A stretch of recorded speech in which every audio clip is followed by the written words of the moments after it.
হরে কৃষ্ণ, জয় রাধে। সকল সাধুগুরু বৈষ্ণবদের আমার শতকোটি প্রণাম। আগামী 10 আষাঢ় বৃহস্পতিবার, জ্যৈষ্ঠ মাসের শুক্লপক্ষে শ্রী পাণ্ডবা একাদশী বা নির্জলা একাদশী। এই একাদশী ব্রহ্মবেত্ত পুরাণে ভীমসেন ভেষবার্তা রূপেতে ব্যাখ্যানে একদিন ভীম ভেষদেব প্রতি কয়, এক নিবেদন মম ওহে মহাশয়, মাতা কুন্তি দ্রৌপদী ও সর্বভাতৃগণ নাহি করে একাদশী দিবসে ভোজন।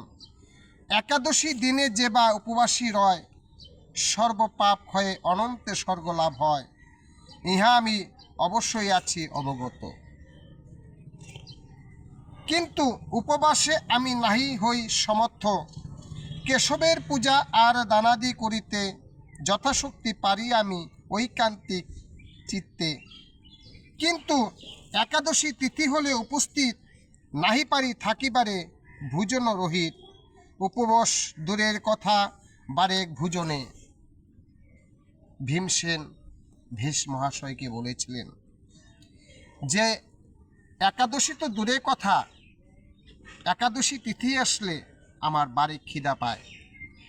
তাই ভেষদেব মহাশয় বলেছিলেন যে মাসে 24টি একাদশী, একটি একাদশী যদি তুমি নিষ্ঠাভাবে নির্জলা যদি তুমি উপবাস থাকিতে পারো, তাহলে এই 24টা একাদশীতে যত ফল হয়, একটি একাদশী নির্জলা করিলে তা সেই একই ফল হয়।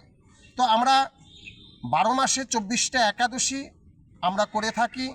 তো একাদশী করিলে অনেক আমাদের ভুল ত্রুটি হয়।